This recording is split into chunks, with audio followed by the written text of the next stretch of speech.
श्री निर्मला देव्यै नमो नमः। ॐ त्वमेव साक्षात् श्री कल्की साक्षात् श्री आदिशक्ति माताजी। श्री निर्मला देव्यै नमो नमः। ॐ त्वमेव साक्षात्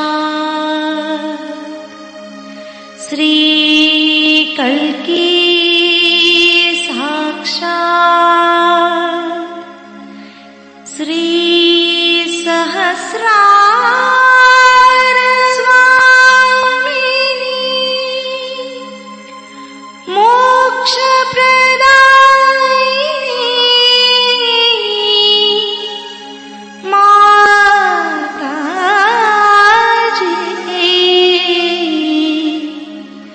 श्री निर्मला देव्यै नमो नमः।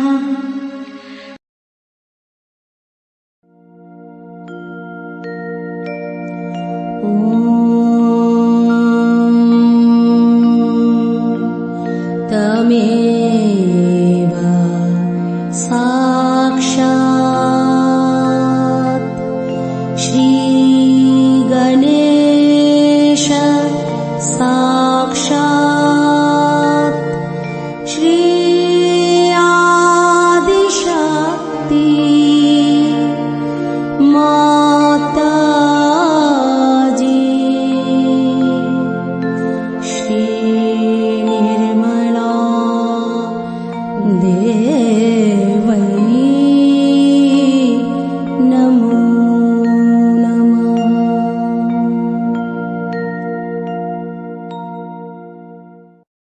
जशु माता जी, दोनों हाथ माँ के सामने हृदय में श्री माता जी को नमन करते हुए, परम पूजनीय श्री माता जी, हम सभी के हृदय को अपने रहने के योग्य बनाइए। संपूर्ण चित्त बीचों बीच हृदय में माँ की छवि को स्थिर करेंगे। श्री माता जी, कृपा करके हम सभी के हृदय में आइए।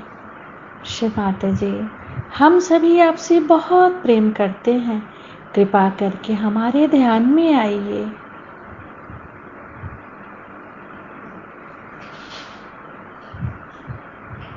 श्री माता जी, हम सबको क्षमा कर दीजिए, हम सभी अज्ञानी हैं।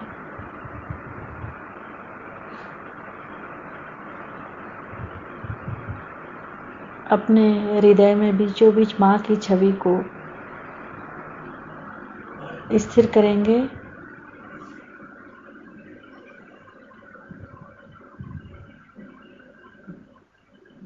धीरे धीरे अपने संपूर्ण चित्त को दोनों हाथों पे,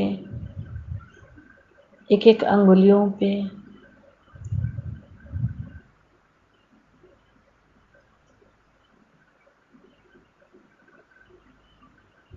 अब अपने संपूर्ण चित्त को पूरे भवसागर पे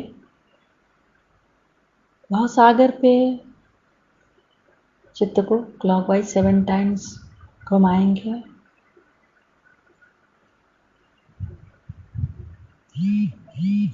श्री माता जी, आप ही तो हमारी गुरु हैं और आप ही भी हमारी स्वामिनी हैं। कृपा करके हमें स्वयं का गुरु बनाइए। चित्त को क्लॉकवाइज घुमाते रहेंगे पूरे भवसागर में। गुरुर्ब्रह्मा गुरुर्विष्णु गुरुर्देवो महेश्वरा गुरु साक्षात् परब्रह्म तस्मै श्रीमान निर्मलमा नमो नमः। अपने संपूर्ण चित्त को भाव सागर में ही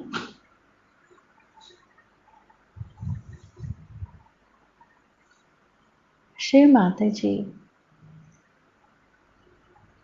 कृपा करके हमारे भाव सागर में जो कुछ भी है उसे हम आपके श्री चरणों में समर्पित करते हैं। इन्हें स्वीकार कीजिए।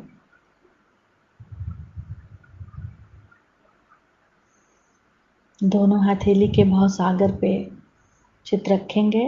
पहले बाएं हथेली के भाव सागर को चित्त द्वारा देखेंगे, फिर दाएं हथेली के भाव सागर को चित्त द्वारा देखेंगे। दोनों हथेली के भाव सागर को एक साथ देखेंगे।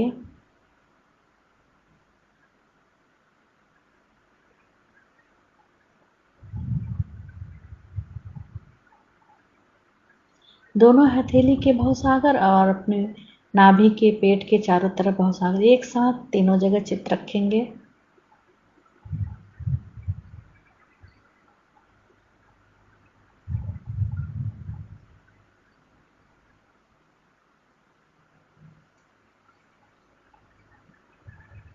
अब धीरे धीरे अपने संपूर्ण चित्त को सेंटर हार्ट, सेंटर विशुद्धि, फ्रंट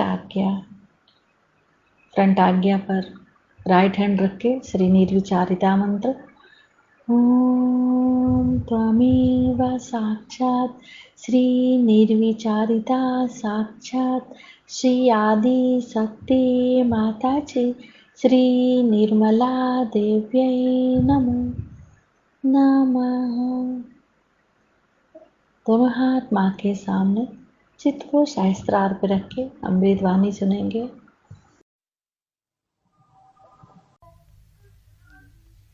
हर क्षण एक नया साल है,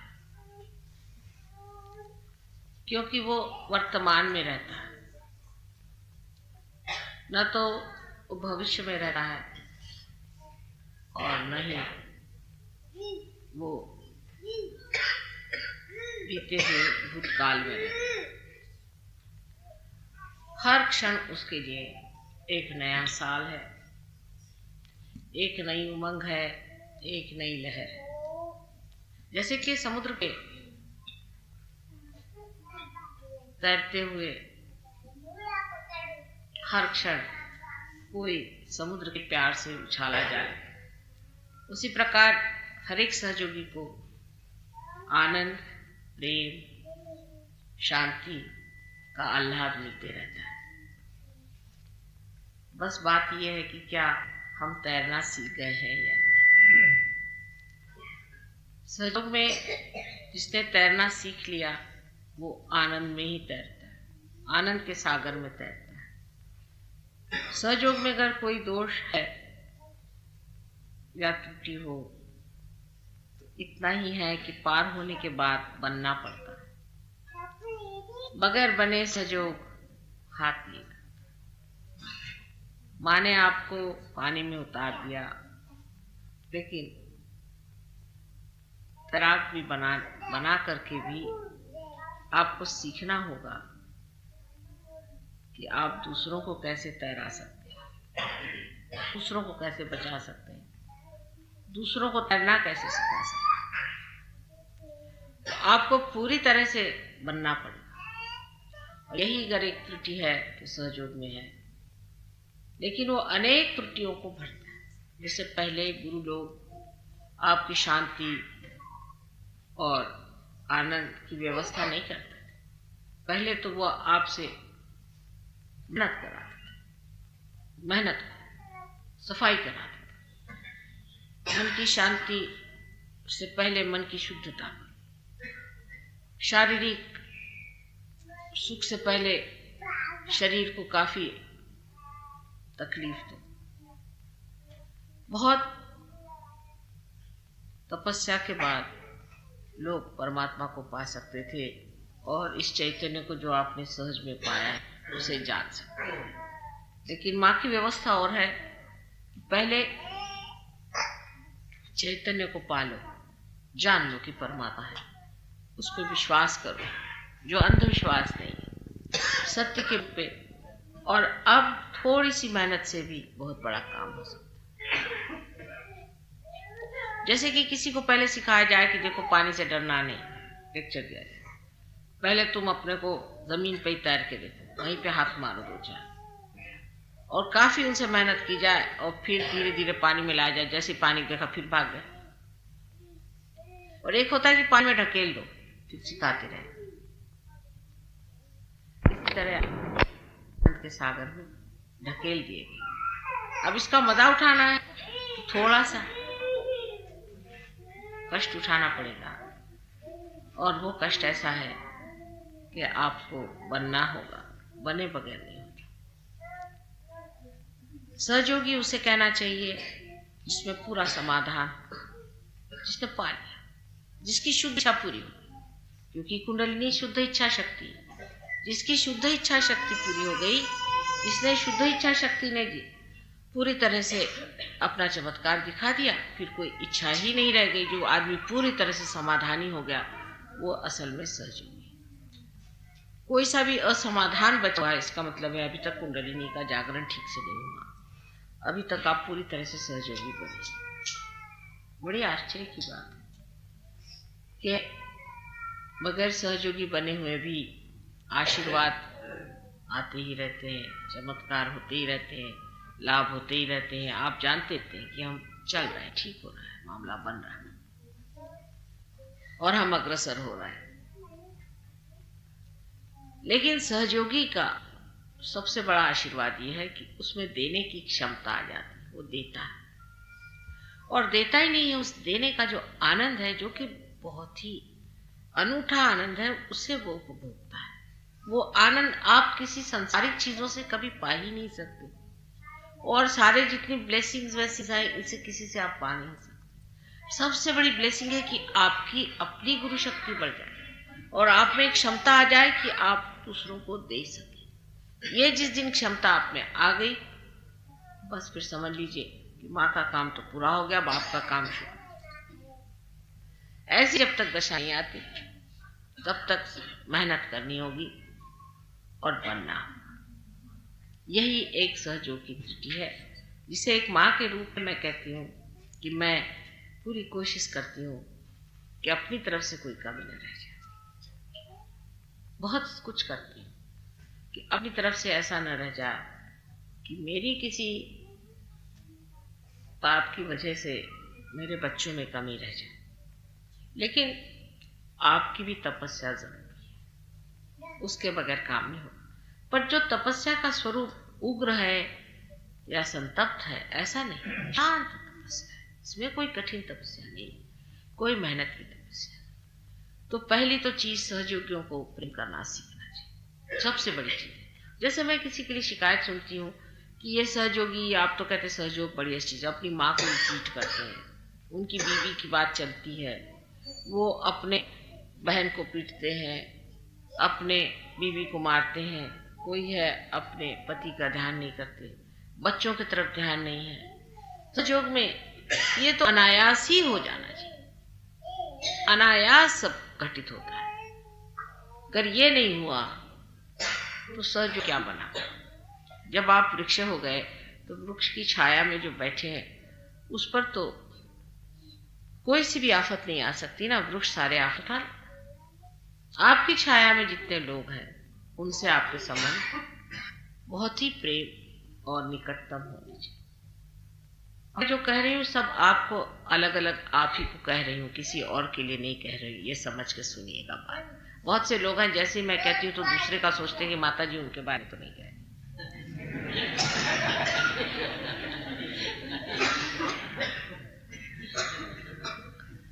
तो अपनी ओर ये देना चाहिए कि माँ हम सबको अलग अलग प्यार करती है, हर एक के बारे में जानती है अलग अलग, उसी प्रकार हमको भी हर एक के बारे में अलग अलग जानना है। जब हम अपने घर वालों ही को नहीं प्यार कर पाएंगे तो हम बाहर वालों को नहीं कर सकते। घर वालों की जरूरतें मानते हैं, बहुत से लोग पार भी नहीं हो सकते, उनमें त्रुटियां होंगी, लेकिन उनकी जो जरूरतें हैं उसे करें। पार की भी बात वो तभी माने जब आप में कोई अंतर देखें। अगर आप डंडा लेके कहें तुम पार क्यों नहीं होते और तुम सहयोग में क्यों नहीं आते, तो कोई नहीं सहयोग में। उल्टे ये तरीका सहयोग का नहीं है। सहयोग का तरीका है कि अपने पहले आदर्श से, अपने स्वयं व्यक्तित्व से दूसरों को प्रभावित। जब दूसरा प्रभावित हो जाएगा तो धीरे धीरे उसे सहज में लाओ। कोई ठेल ठाल के आप ले भी आए, समझ लीजिए ढकेलते हो वहां से ले आए, किसी को बिठा दिए, क्या वो पार हो जाएगा? ये आप ही बताओ।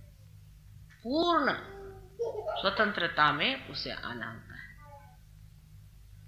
आज नहीं कल ठीक हो जाए। तो ये ख्याल रखना चाहिए कि जब हम बन रहे हैं तो हमारे साथ अनेक बन रहे हैं, और वो जो अनेक है उनकी दृष्टि हमारे ऊपर है। हम कैसे बन रहे हैं ये बहुत जरूरी है। और इसमें ये बात नहीं, समझ लीजिए आपके कोई गुरु हो, रियलाइज सोल भी हो, तो वो बेचारे अपनी ही मेहनत से जो कुछ करना है करते हैं।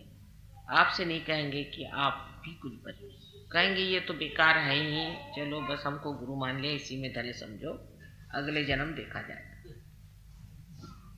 लेकिन माँ ने जरा बड़ा काम निकाला है, वो चाहती कि हर एक को गुरु बनाना है, जरा कठिन काम, और नहीं भी है। आप जानते हैं कि आप लोग सब बन रहे हैं, धीरे धीरे सब घटते जा रहे हैं, बनते जा रहे हैं। इसलिए जिस वक्त आप बन रहे हैं आप दूसरों का ख्याल बहुत करें। आपके अड़ोसी पड़ोसी सब लोग, सबको आप क्या माफ कर देते हैं? क्या आपने सबको क्षमा कर दिया?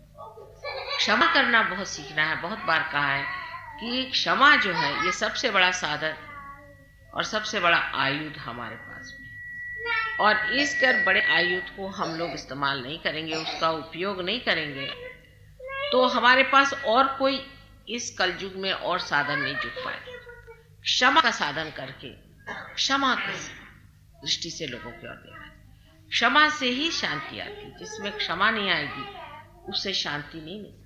पहले तो आप सबको क्षमा करें और फिर अपने को भी क्षमा करें। दोनों चीजें जब आप कर पाएंगे तभी आप देखिएगा कि आपके अंदर स्वयं शांति आ जाएगी, आज्ञा चक्र खुल जाएगा, तो शांति के द्वार खुल जाएंगे। और अब बच्चों को बाहर ले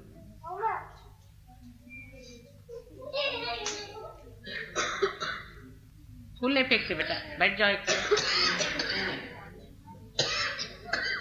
अब दूसरी बात जो मेरे सामने हमेशा रहती है और मैं आपसे कहती भी हूँ कि इस बनने में आपकी मेहनत जो है उसमें एक तरह का डिसिप्लिन आना पड़ेगा। बहुत से लोग माँ मुझे टाइम नहीं मिलता, और फिर आप कहिएगा कि माँ देखो मुझे ये तकलीफ थी और ये मेरी तकलीफ ठीक नहीं हुई, तो मैं भी कह सकती हूँ कि मुझे टाइम नहीं था। चाहे मैं आपसे मिलूं या ना मिलूं, आपके लिए मेरे पास हमेशा टाइम रहता है। मेरा काम 24 घंटे का है। आपको सिर्फ अपना ही काम करने का है। इसके लिए आपको टाइम और डिसिप्लिन जरूर जोड़ना पड़ेगा। इस शरीर को डिसिप्लिन के बगैर ये वैसी मोटर कार हो जाएगी जो सबको रौंदते चलेगी और न जाने किस गड्ढे में जाके गिर जाए। इसको डिसिप्लिन करने के लिए बहुत आसान तरीका है। पहले अपने की ओर देखें कि इसके अंदर दो शक्तियां जो चल रही हैं, एक तो इच्छा शक्ति और दूसरी कार्य शक्ति। इच्छा शक्ति जो है उसमें होना चाहिए, एक ही इच्छा होना चाहिए, शुद्ध इच्छा। शुद्ध इच्छा क्या है कि आत्माकार हम हो जाए, आत्मा से एकाकार। ये शुद्ध इच्छा। बाकी सब इच्छाएं आप छोड़ दीजिए इस वक्त, एक क्षण के लिए तो छोड़िए, और कुछ नहीं मां से मांगना, बस आत्मा से एकाकार हो जाए। एक ही शुद्ध इच्छा को मांगे, बाकी सब छोड़ दीजिए।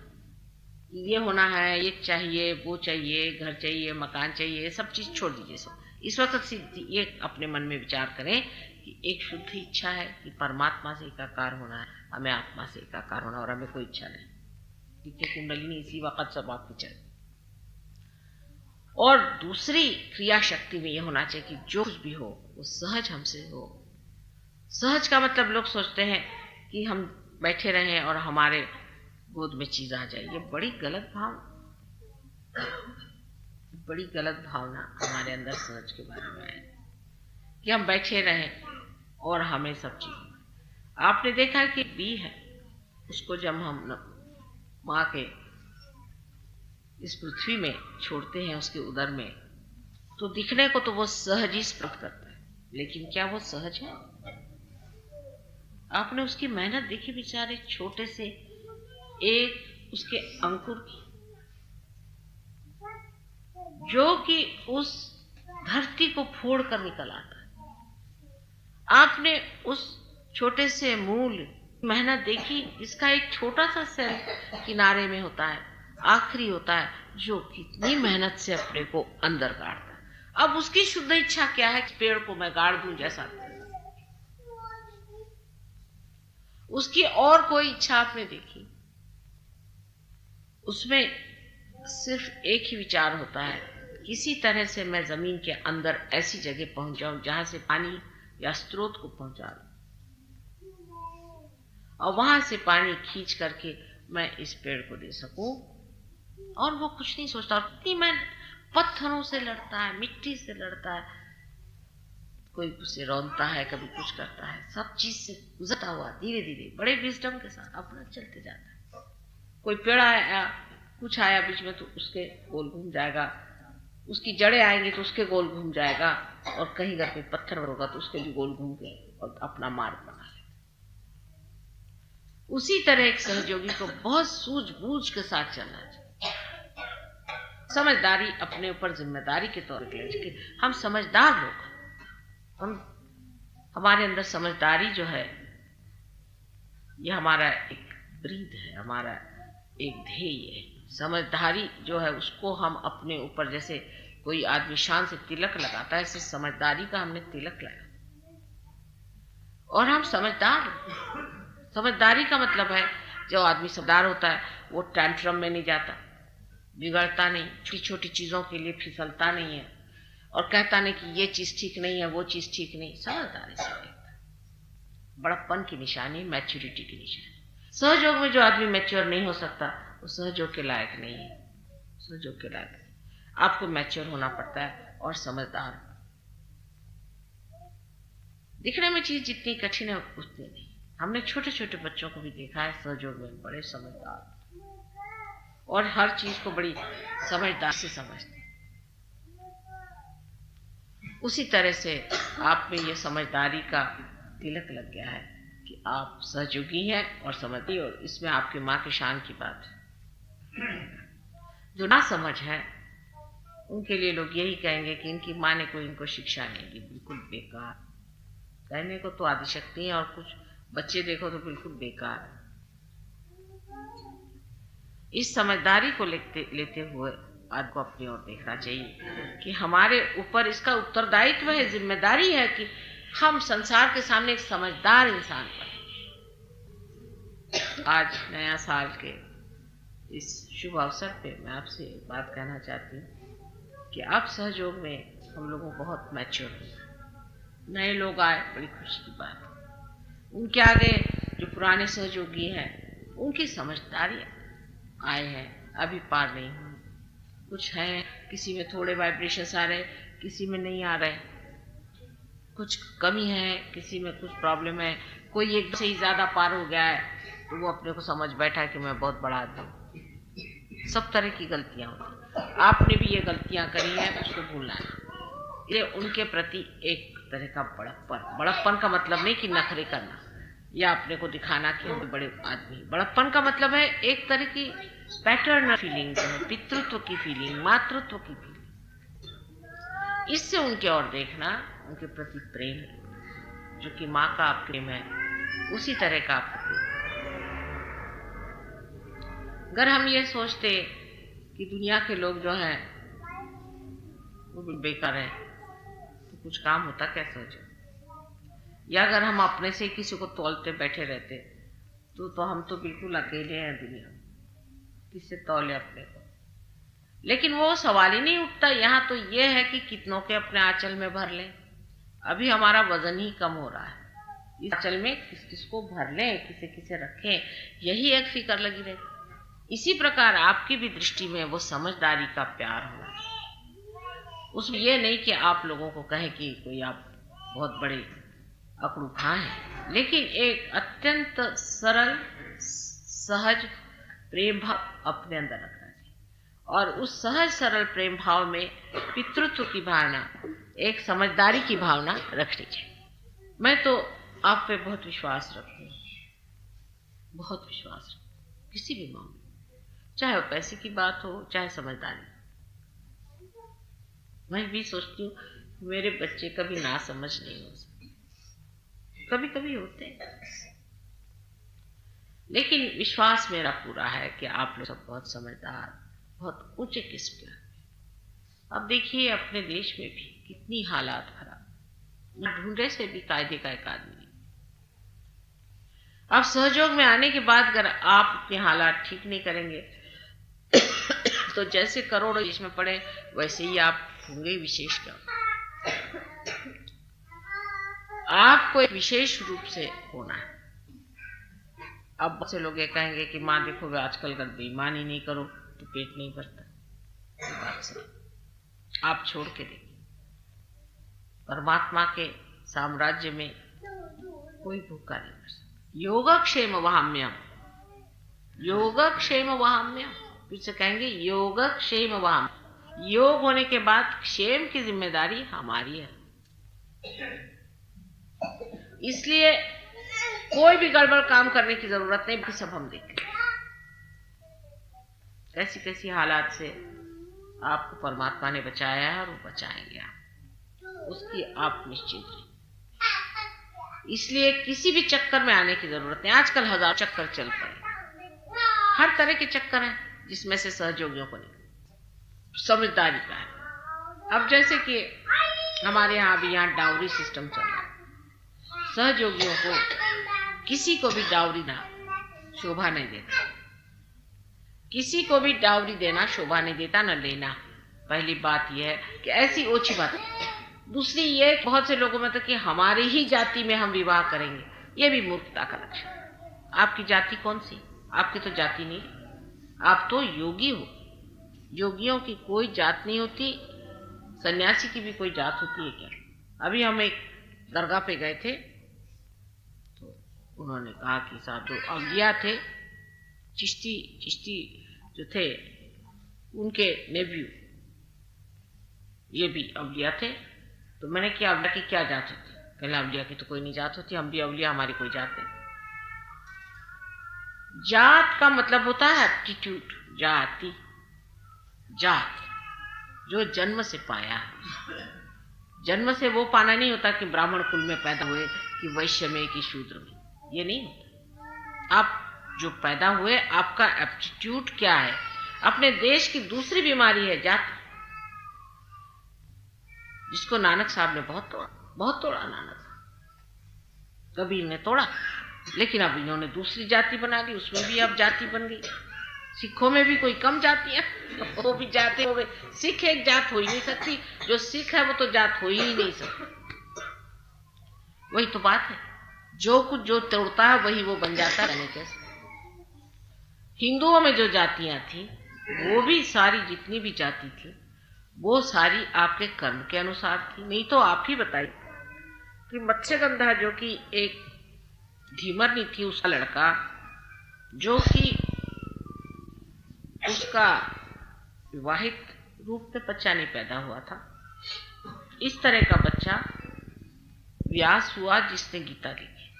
सोचे कहां से कहां बात पहुंच गई। क्यों ऐसा? क्यों नहीं किसी ब्राह्मण कुल का शुद्ध मनुष्य जिसे कहते हैं ये तो बड़ा भारी जोक है।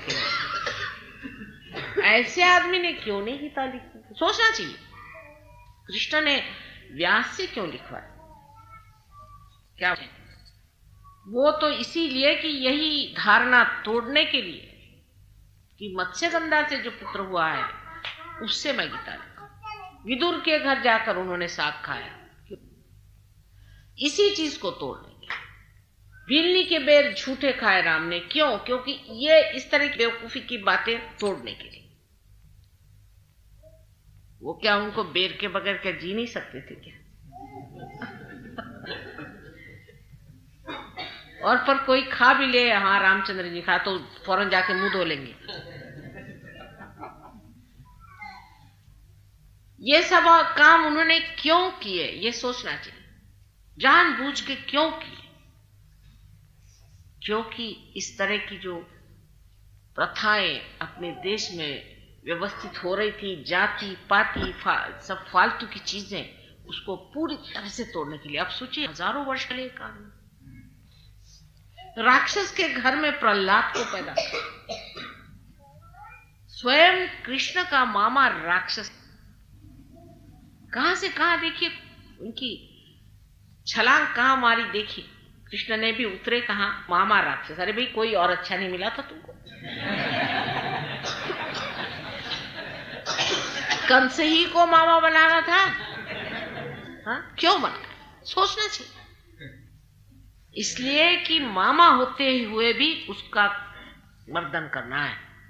रिश्तेदारी है जिसके पीछे में हम लोग देश बेच देते हैं, ये रिश्तेदार, मेरा भाई, ये मेरा बेटा, ये फलाना, ये सब हो जाए।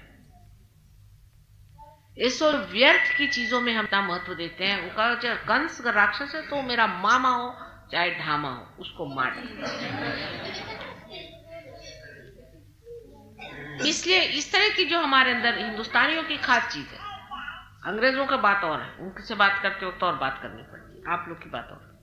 उन लोग के यहाँ तो बेटा वो तो किसी को नहीं मानते, माने और उससे रिश्ता तो कोई नहीं होता। बेटा बाप को मार डालेगा, बाप है बेटे को मार डालेगा, मानो सभी राक्षस है इस मामले में। और हिंदुस्तान के लोग ये है कि अगर बेटा है, अगर वो मर्डरर भी है तो भी माँ जो है कहेगी बेटे कोई बात नहीं, मर्डर ही करके आए ना, हाथ दो खाना खा लो।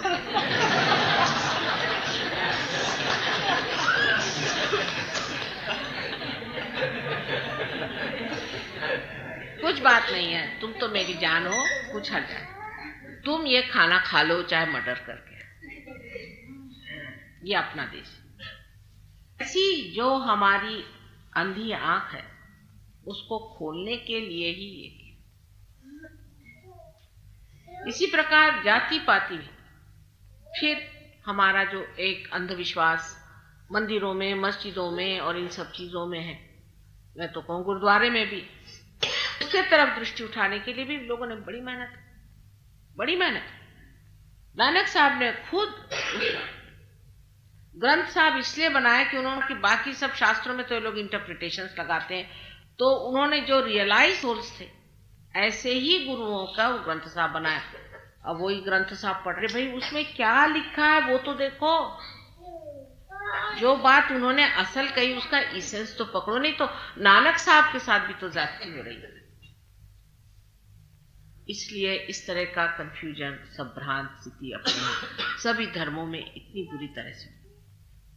यहां तक लोग कहते हैं कि मोहम्मद गजनी जो थे वो स्वयं साक्षात कृष्ण का अवतार था, क्योंकि ब्राह्मणों ने लूट मचाई थी, इसलिए कृष्ण ने मोहम्मद गजनी का अवतार लिया। कहानी है ऐसी। और जब उन्होंने सोमनाथ को लूटा तो वहां से शंकर जी भागे और भागते भागते भैरवनाथ जी के मंदिर में घुस गए।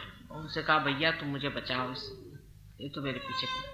कहा कि आप तो शिव जी हैं, आप किससे डरते हैं, आपको क्या डरने की बात है, आप तो एक त्रिनेत्र खोल दीजिए तो अभी ठीक हो जाए। कहा भैया तुम जाके देखो ये कौन है, वो सो रहा है। जाके देखा, इन्होंने कहते भैरवनाथ जी जो गए तो उन्होंने देखा कि वहां विराट साक्षात सो रहे हैं। उनका बाबा, अरे बाबा इनको कौन मारेगा। तो भैरवनाथ जी ने कहा एक चीज माँ ने मुझे दी है, वो शक्ति में इस्तेमाल कर। भ्रमरा देवी ने भुंगों की शक्ति उन्होंने दी थी, तो उन्होंने भुंगों की शक्ति अपनी इस्तेमाल करने से भ्रमर गए और उन्हें गुनगुना के उनको सोने ही नहीं दिया। तो कृष्ण को सोना जरूरी है बीच बीच में, ये तो बहुत ही उपद्व्याप हो जाए संसार भर में, क्योंकि उनकी हनन शक्ति बहुत जबरदस्त है। वो परेशान हो करके चले गए, ऐसा लोग कहते हैं। इसमें सही जो भी तथ्य है नहीं, इस मामले में मैं नहीं कहूंगी, लेकिन इतना जरूर कहूंगी कि जब इंसान को किसी भी चीज के बारे में इस तरह से लोग तंग कर देते हैं तो इस तरह की कहानी भी बना सकता है।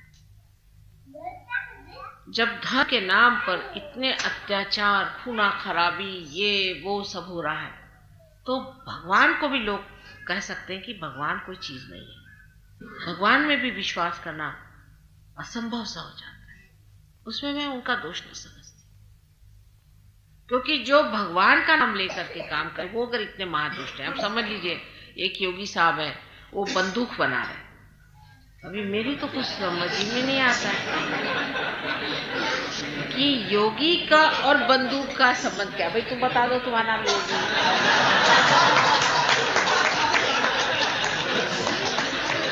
मुझसे बहुतों ने पूछा कि योग का बंदूक का क्या संबंध। मैंने कहा ना तो कृष्ण का आयुध है ना देवी का बंदूक। ये कोई आयुध जोड़ रहे होंगे। तो इस प्रकार के विक्षिप्त और विचित्र लोग आजकल के जमाने में संसार में आए। इससे भी भगवान का नाम जो है, लोग सोचते हैं कि तो कहने की बात है कि भगवान है, भगवान होने से। अब सजयोगी सिर्फ जानते हैं, पक्की बात जानते माने सिर्फ बुद्धि से नहीं, लेकिन वाइब्रेशन से कि परमात्मा है और उनकी विश्वव्यापी शक्ति है संचालित है, सिर्फ सहयोगी जानते हैं। अब जान तो बहुत कुछ लिया आप लोगों ने। मैं आपसे बताती हूँ, आप लोग जितना जानते हैं बड़े बड़े योगी भी नहीं जानते। मैंने असली योगी वो भी नहीं जानते। लेकिन कुछ जानना ऐसा हो गया है जैसे रेडियो के अंदर से म्यूजिक आता है और रेडियो पे असर नहीं होता। आर पार जो कुछ भी जाना है बहुत कुछ जान गया, और वाइब्रेशंस में भी जाना है, लेकिन वो कुछ वाइब्रेशंस अपने अंदर नहीं चल रहे, बाहर पर उसको कुछ अंदर भी चलाना चाहिए। इसीलिए मैं कहती हूँ कि अपने को डिसिप्लिन करिए, अपना इंस्ट्रूमेंट ठीक करके इन वाइब्रेशंस को अंदर भी लीजिए। इसमें कहूंगी महाराष्ट्र में लोग मेहनत बहुत करते हैं, बड़े मेहनती, और इसीलिए सहयोग में उनकी प्रगति बड़ी गहन हो रही, गहरी हो रही। इसलिए आपको ध्यान देना चाहिए कि रोज सवेरे उठकर, अब इंग्लैंड में जहाँ की इतनी ठंड पड़ती है, और अंग्रेज को अगर सबसे बड़ा गुनाह है, चाहे आप मार डालिए, उसका खून कर डालिए, वो कुछ नहीं कहेगा, लेकिन अगर उसको सुबह आपने जगा दिया तो हो गया, आप खत्म। उसके बाद इससे बड़े महान पाप है ही नहीं इंग्लैंड में। अगर आपने किसी को सवेरे 9 बजे से पहले जगा दिया तो आपसे महापापी दुष्ट राक्षस कोई। ऐसे देश में लोग 4 बजे उठ के नहाते हैं, 4 बजे मेहनत, क्योंकि वो जो पहली डिसिप्लिन थी अब उन्हें सहयोग में लगा। हम लोग को तो कभी डिसिप्लिन नहीं रहे, हम लोग सब मुक्त लोग हैं, सभी आत्मा है, ब्रह्मा से ब्रह्म ब्रह्म, सब लोग ब्रह्म बने बैठे। उन लोगों ने इतनी मेहनत की, तो क्या हम लोग नहीं कर सकते? अब सवेरे 4 बजे माता जी उठने को मत बोलिए, बहुत ज्यादा होता है। मैं नहीं बोलती, पर आप खुद ही सोचिए कि आपको टाइम कब है। सवेरे उठ करके ध्यान में वो लोग बैठते हैं, लंदन की ठंड, और उस मेहनत से ही वो लोग पा गए। वहां तो नर्क है, जब नर्क में उन्होंने स्वर्ग खड़ा किया तो स्वर्ग में थोड़े से दीप लगाना कोई मुश्किल नहीं, ये तो स्वर्ग ही। वो बातें छोड़ दीजिए, ये तो बहुत बड़ी चीज है। ये देश बहुत महान देश, इसमें ये काम करना कोई मुश्किल काम नहीं। तो इसलिए मैं बता रही हूं कि कल के भविष्य के जो नेता लोग हैं वो आप ही यहां बैठे हुए हैं। कोई राजकीय या सामाजिक और जितने भी तरह के इक हैं, वो सब में आत्मा का ही प्रादुर्भाव होगा, नहीं तो काम नहीं चलेगा। कल के नेता आप लोग, आप ही में से सहयोग से ही तैयार हो। और अब मुझे पूछना यह है कि आप में से इतने कौन लोग हैं जो इसके लिए तैयार हैं कि अपना जीवन एक शुद्ध, सुंदर एवं पूरी तरह से डायनामिक, पूरी तरह से निर्भय होकर हम एक विशेष रूप के इंसान बनने वाले, और हैं, आपको हो गया। आप जैसे कहते हैं कि द्विज हो गए, एक अंडा था, जैसे समझ लीजिए ये ईगो सुपर ईगो का, ये टूट करके और आप अब पक्षी हो गए।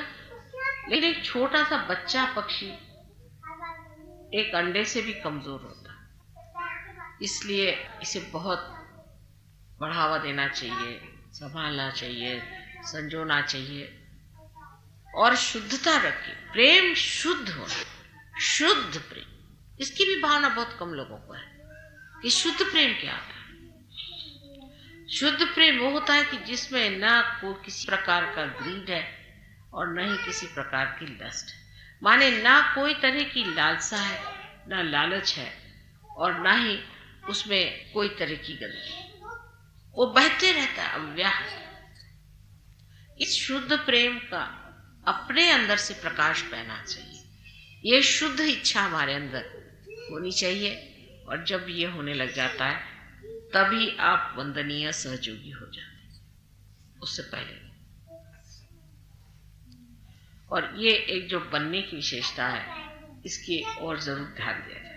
आप आ जाएंगे कि माँ देखिए हमारा ये चीज ठीक कर दीजिए, माँ वो ठीक है, हाँ भाई चलो ठीक कर देंगे, लेकिन आपका कुछ बनेगा नहीं मामला।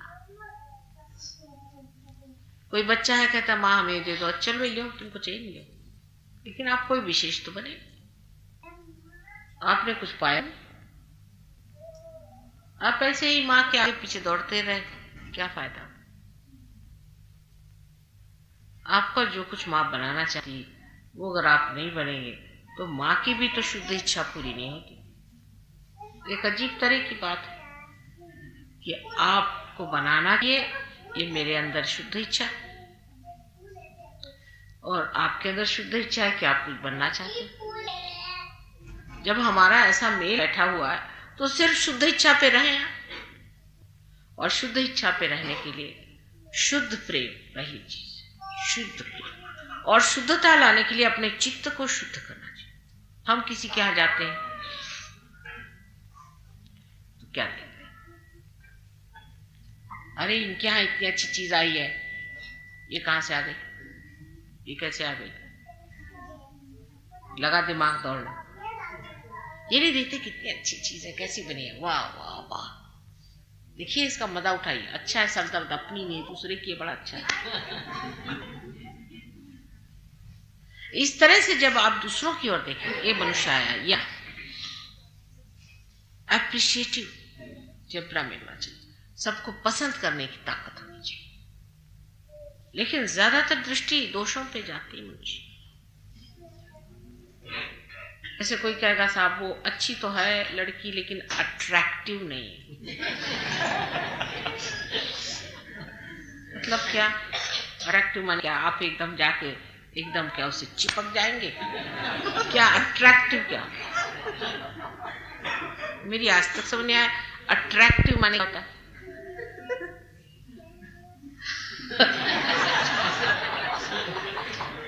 खासकर अट्रैक्टिव शब्द मेरे आज तक समझ नहीं आया कि साहब वो अट्रैक्टिव नहीं। मैंने कहा भाई अट्रैक्टिव माने क्या होता है, क्या चीज अट्रैक्ट आपको करती है, उसका नाक, मुंह, हाथ, स्किन, कपड़े शपड़े, क्या कौन सी चीज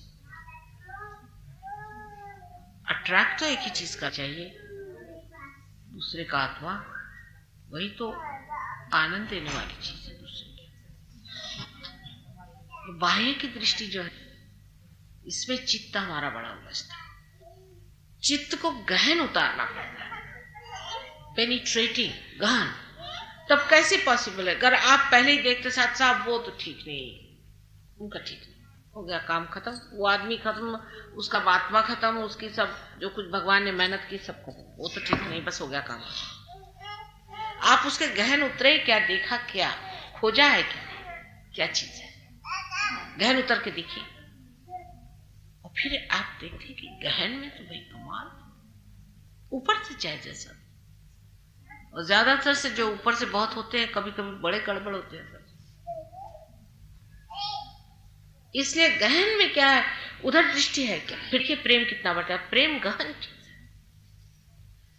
किसी की ओर दृष्टि करने में उसकी गहनता को नापे और आप खुद ही गहन उतरते चले जाएंगे। एक है ना, दिल में किसी के राह किए जा रहा हो, किसी के दिल में मैं राह की जा रहा, रास्ता बनाते जा रहा। इसी प्रकार उसकी गहनता पे उतरिए। सुपरफिशियलिटीज पे रहने से आदमी का चित्त गहन नहीं उतर सकता, और जब तक चित्त गहन नहीं उतरेगा तब तक आपकी गहनता नहीं बढ़ने वाली। तो चित्त को पहले गहन उतराए। बाहरी चीजों में बहुत है, जैसे हमारे लेडीज हैं, आदमियों का बताऊंगा कि अब ब्लाउज मैच हुआ कि नहीं हुआ, उसके लिए सर फोड़ डालेंगे। Blouse should be matching. जब हम लोग यंग थे तो कोई मैचिंग ब्लाउज ही नहीं पहनता था। नीले रंग की साड़ी तो पीले रंग का ब्लाउज, सीधा ही। और पीला नहीं हुआ तो लाल रंग चल गया। मतलब कंट्रास्ट बॉर्डर तो पर होता नहीं, तो कंट्रास्ट कर लिया, नहीं हुआ तो नहीं हुआ, पहन लिया। पहले होती कितनी साड़ियां थी किसी के पास में, 2 या 3, चाहे कितने भी रईस हो, ज्यादा कपड़े कोई रखता है। अब सब वो मैचिंग हो गया। औरतों का इतना प्रॉब्लम, अगर कोई औरत नहीं मैचिंग पहन के आई तो खलबली मच जाएगी सारे। क्या कपड़े पहन के आई थी बेवकूफ जैसे।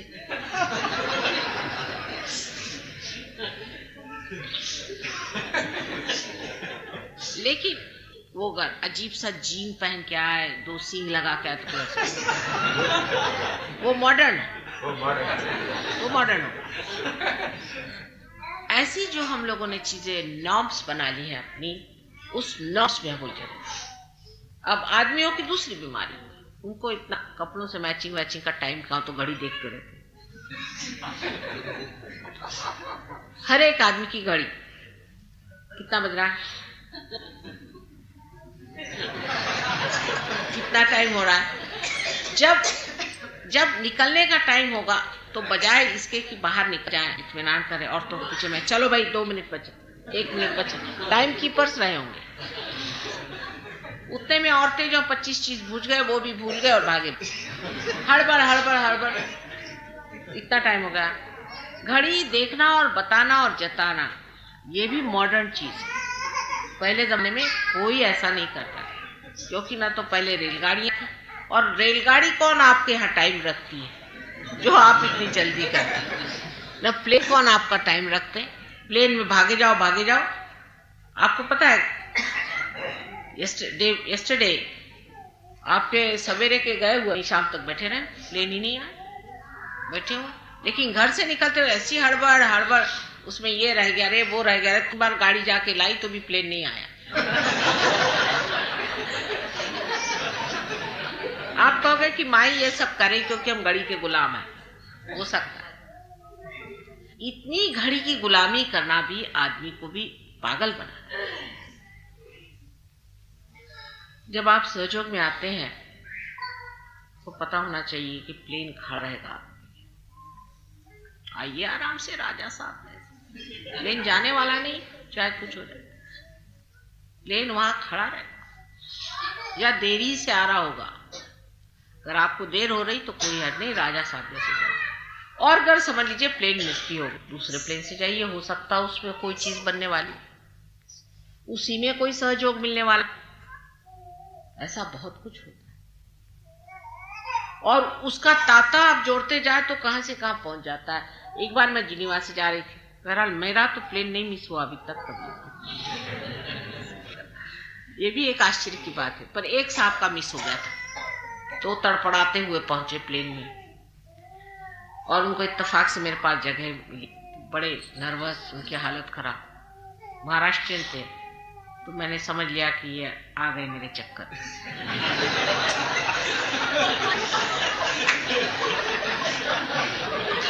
मैंने कहा करेला नीम चढ़ा, इनको अब फांसना चाहिए। तो मैंने मराठी में कहा, साहब आपको क्या परेशानी, क्या हो गई? तो उन्होंने मराठी में शुरू कर दिया, असली मराठी में। कहने ये प्लेन मैंने मिस किया, देखिए कितनी ये हो गया।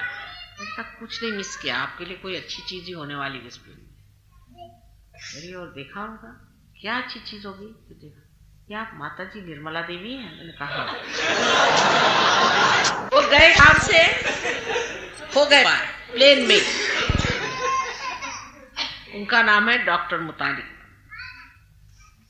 और उनका साहब मैं तो इतना परेशान था, और ये क्या मालूम कि मुझे आत्म साक्षात्कार मिलेगा। मैंने कहा यही इत्मीनान से चलो।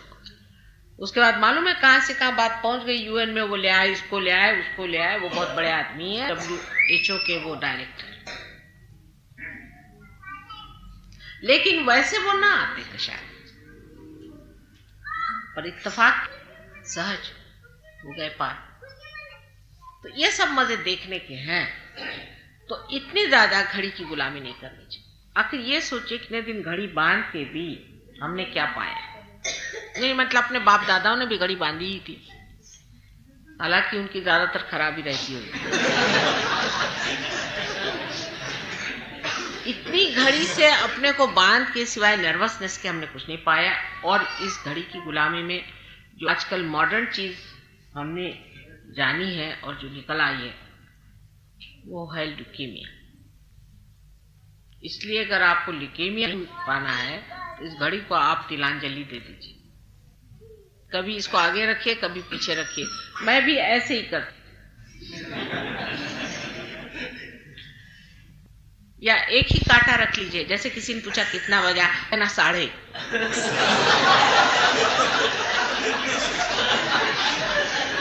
या 1:15, ठीक है, कोई से भी जोड़ लीजिए, कोई सा भी नंबर समझ लीजिए।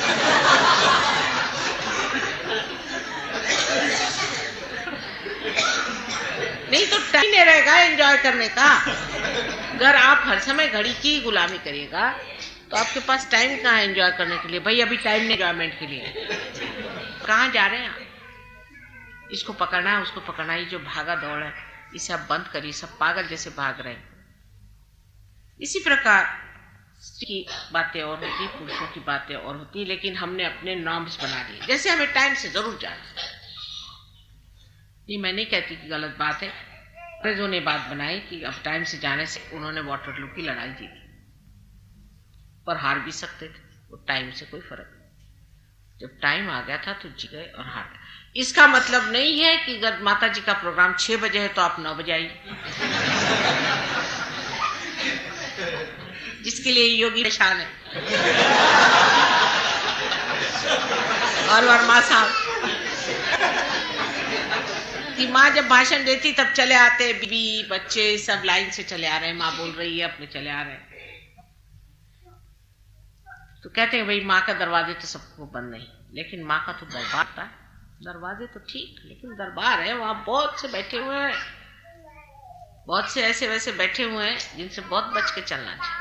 ये आपको पता हो ना, यहाँ आने से पहले ही सब जमे हुए हैं, यहीं पे बैठे हो, उधर भी बैठे, उधर भी बैठे, वहां भी बैठे।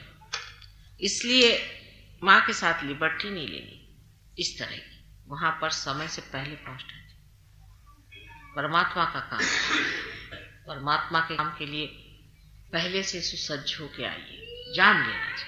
लेकिन ये डिसिप्लिन आप अपना लगाइए, मैं नहीं लगाने वाली। 2-4 रपट पड़ेगी, फिर आप लोग फिर आ जाएंगे। समय से पहले वहां पहुंचना चाहिए। अपने ऊपर जिम्मेदारी लेकर के, आप जिम्मेदार लोग हैं, पहले से पहुंचना चाहिए। बच्चों को भी सिखाएं, माँ का प्रोग्राम है, कोई हर्ज नहीं। 1 कप कम चाय पी तो कोई हर्ज नहीं। चलो आज माँ का प्रोग्राम, बहुत बड़ी बात है, इसलिए टाइम से पहले पहुंचना चाहिए। लेकिन मैं नहीं कहूं, मैंने इनसे भी कहा दरवाजा खुला रहा, लेकिन आप ही को समझना है, आप ही को जानना है, और आप ही को मानना है, और अपने को संभालना है। किसी पर भी सहयोग में जबरदस्ती, जुल्म, कोई चीज का रिस्ट्रिक्शन नहीं है हमारी ओर से, लेकिन वो हो ही जाता है ऑटोमेटिकली। आप जानते हैं, आप पे ऑटोमेटिकली इसका प्रतिबंध लग जाता है, क्योंकि परमात्मा के साम्राज्य का जो आनंद है तो आ ही रहा है, लेकिन उनके रूल्स रेगुलेशंस भी चलते हैं, और वो बड़े ही कमाल के रूल्स रेगुलेशन। इसलिए अपने को ही संभाल के रखना है, नतमस्तक होकर के ये सोचना है कि आज दरबार में जाने का। समझ लीजिए आपको दिल्ली दरबार में पहले लोग जाते थे, आपको बताओ, तो 2 महीने पहले से तैयारी होती थी, स्पेशल कपड़े बनाए जाते हैं, और कैसे जाते हैं उसका रिहर्सल था।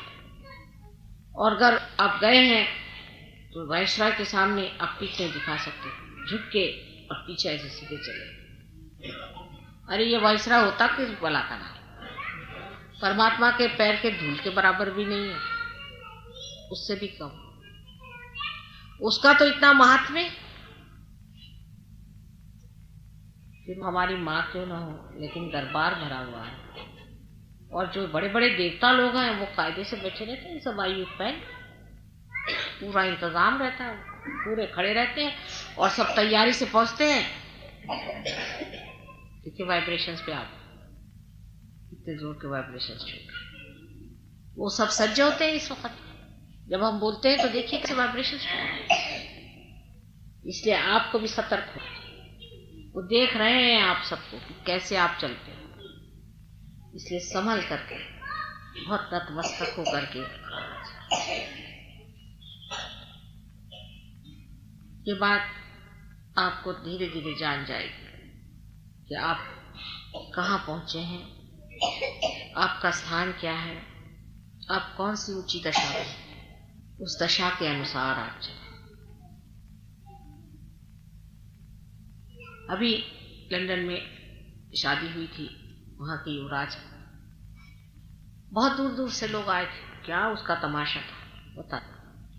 लेकिन के लिए अमेरिका से बेगम साहब की बीबी आई और वो 15 मिनट देर से आई, दौड़ते दौड़ते बात। और सारे दूर कमेंट्री ये कि ये औरत क्या समझेगी, ये तो एक मॉडल थी, अभी हो गई प्रेसिडेंट की बीबी तो क्या हुआ, जो असली था वो तो सामने आ गया, ये क्या समझेगी कायदा। तो वो तो कोई चीज ही नहीं, वो तो कोई चीज ही नहीं, लेकिन ये जो चीज है उसे कितनी बड़ी है, कितनी ऊंची है, कितनी महान है, उसको समझें। और इस महानता को पहचानते ही आप स्वयं उस महानता का विशेष आदर करें।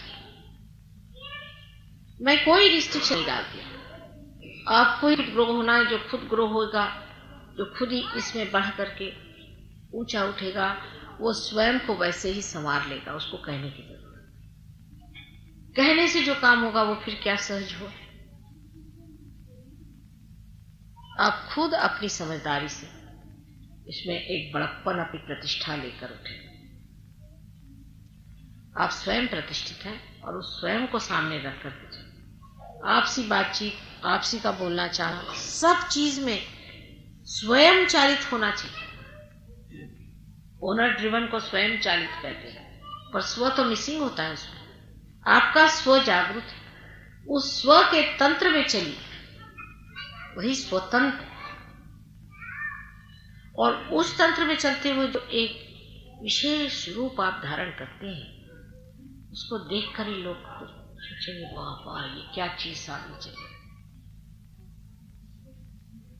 इस पागल दुनिया में बहुत जरूरत है इस वक्त।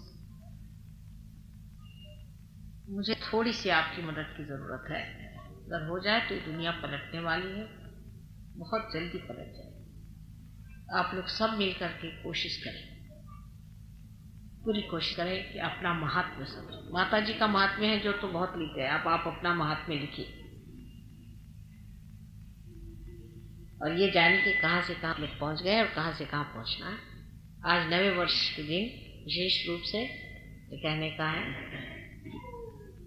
आनंद से रहें, सुख से रहें, चैन से रहें, हंसते रहें, पर अपने प्रतिष्ठा में बंधे रहें। प्रतिष्ठा अपनी छोड़े ना, और वो दिन दूर नहीं जबकि आप देखिएगा कि दुनिया सारी आप लोग रोशन कर। आप सबको मेरा आनंद।